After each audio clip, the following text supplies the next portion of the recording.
As we continue to keep our community updated on things going on, we're talking about celebration, a 50th anniversary for the Greater West Bloomfield Historical Society open house event on September 8th. They will be holding a special open house to celebrate 50 years and offering a extra special look into our local history, highlighting the last 50 years and beyond. So here to tell us more about it is Museum and Communications Assistant for the Greater West Bloomfield Historical Society, Anna Smith. Thank you so much for joining us. Yeah, good morning. Thanks for having me. Yeah, so we're talking about 50 years celebrating. Can you just tell us about this event overall and what we can expect? Absolutely. And you're 100% right. This really is going to feel like a celebration. GWB has tons of events coming up this fall that we're sort of going to delve deeper into the history of the Historical Society and what we've accomplished. But this upcoming Sunday, 1 to 4 p.m. at the Orchard Lake Museum is going to feel more like a party. And we have lots of fun activities planned. It's going to be a great family-friendly event. There will be things to do outside the museum and inside the museum, so rain or shine, we'll be here. We have our lawn. Yes, we'll have our historic doctor's carriage out. People can take photos there. It's a great photo opportunity, really fun to see groups come over and pose with the carriage. On top of that, in terms of the celebration aspect, we plan to have sort of a 70s staple, I've been told. It's an ice cream float. They'll be made with Verner's and Fago, which are our Michigan staples. Obviously, they're Michigan products. And we'll have cupcakes as well. So we're really just sort of taking a look at the 50 years that we've been here, but also it's going to be kind of like a time capsule. So we'll have these multi-level looks at what the world, as well as the United States, Michigan, and then also West Bloomfield, what all of these places looked like in 1974 and kind of what was happening during that year on each of these levels. So it's going to be a really fun event. I know, right? A lot to look forward to with that being said too, Anna. So I want to kind of ask, how do you feel like the organization itself, the Greater West Bloomfield Historical Society, has evolved over those 50 years? Absolutely. I will say that one thing that's been consistent over 50 years, though many things have changed, is that, this historical society really got started because a group of citizens thought that it was very important to preserve the history and sort of the natural beauty of, at first, just Orchard Lake Village in 1974, but then by 78, we had sort of expanded to cover the 4 areas that we serve today. So people really show passion for the history of this area, which I think is fantastic. And the way that we've sort of evolved over time to continue to spark interest in history as well as preserve it is we've really moved to sort of an online format, whether that be sort of making aspects of our collection available online for the public to view for free, which you can see on our website. We also have ongoing projects such as our Collecting Memories project. We usually do a theme for each month of the year where we ask citizens to submit their stories to us about memories they have, whether it be about, we had vintage cars in August. For September, our theme will be memories of school.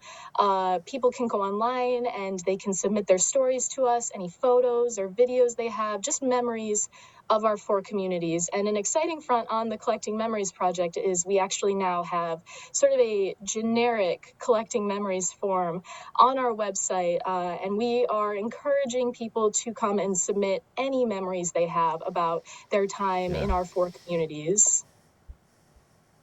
And I'm glad you brought that up, Anna, and that's a great way to put it too. Also, I just to reset the show, join us right here live on the Splash. Museum and Communications Assistant for the Greater West Bloomfield Historical Society, Anna Smith, talking about the 50th anniversary celebration on September 8th, Sunday, 1 to 4 p.m., Orchard Lake Museum.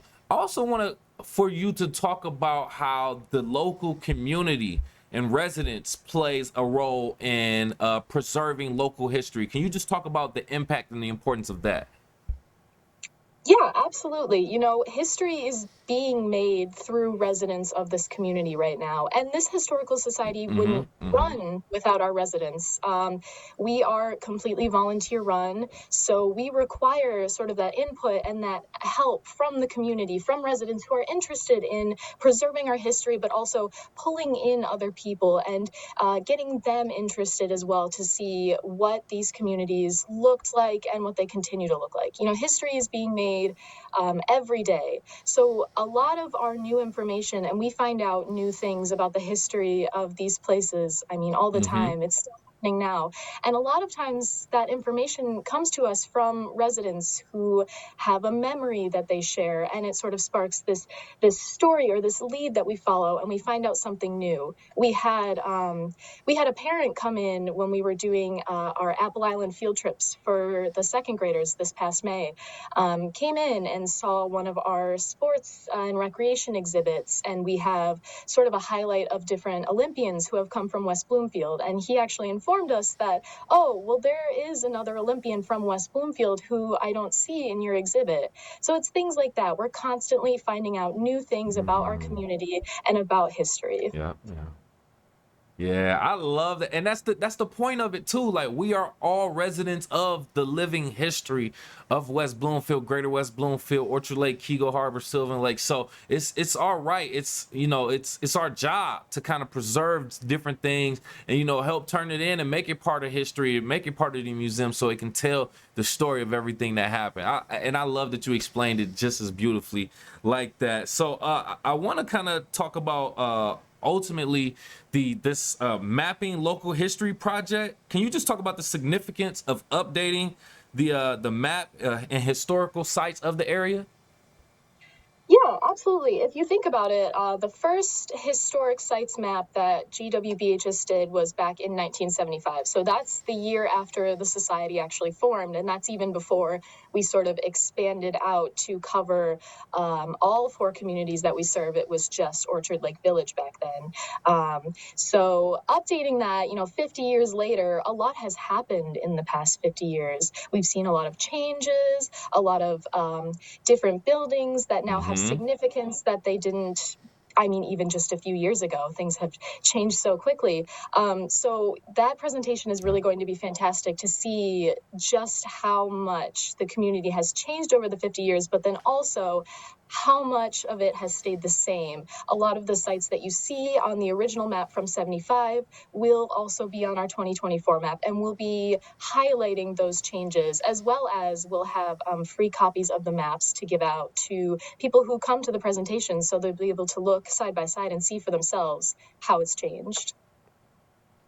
Nice, nice. And with us right here live on the Splash, Museum and Communications Assistant for the Greater West Bloomfield Historical Society, Anna Smith, talking about the 50th anniversary open house event on September 8th, Sunday, where we will be talking about great history right here locally in our area. So just looking forward, just in general with the Historical Society, what are some of the future goals and projects Greater West Bloomfield Historical Society has planned? That's a great question. Yeah, we are always looking for the best way and also new ways to preserve and also present the history of our communities to the public. And, we have a lot of great programs coming up just for our 50th anniversary. You mentioned our Mapping Local History presentation, where we'll talk about our historic sites maps. In November, people will be able to see a presentation where we go through the 50-year timeline of GWBHS and highlight our activities and our accomplishments as a society. Going forward, I think it will be important for GWBHS to sort of reach out to the community. It takes a lot of resources for us to keep going, and it also takes the public's interest in history for us to keep going. So whether that be with programs we'll do or partnering with different organizations in the community, the school district, for example, we do our Apple Island field trips with them, but even just being able to sort of get in the classroom and be able to present history to students is a very important thing, but it's also important to reach out to the Yeah. public in general and bring them in and get them in and see what we're doing here. And then, you know, once they're involved and they're interested, then we have more people to play a hand. You know, maybe someone has a special interest, you know, that they know a lot about. They can do a presentation, and, you know, the broader community can learn more about a certain topic. It's things like that. You know, we really want to focus on outreach going forward and how we can get the public interested in local history. Yeah, and we're happy to be a part of that channel to help get that word out there for the community that actually help the Greater West Bloomfield Historical Society and all of their projects and their goals going forward. We definitely appreciate you again for joining us, Anna. Lastly, just as we wrap up, give out the details, any key information regarding the September 8th 50th anniversary open house again. Yes, absolutely.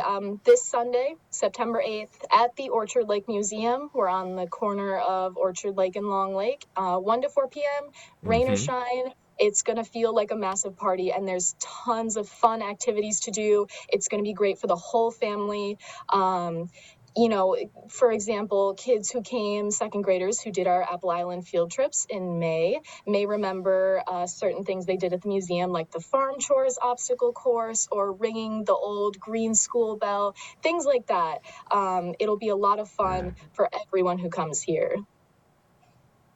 Exciting, exciting, exciting. Thank you again so much for giving us all of that information. Once again, Museum and Communications Assistant for the Greater West Bloomfield Historical Society, Anna Smith. Thank you again. Thank you very much for having me. I appreciate it.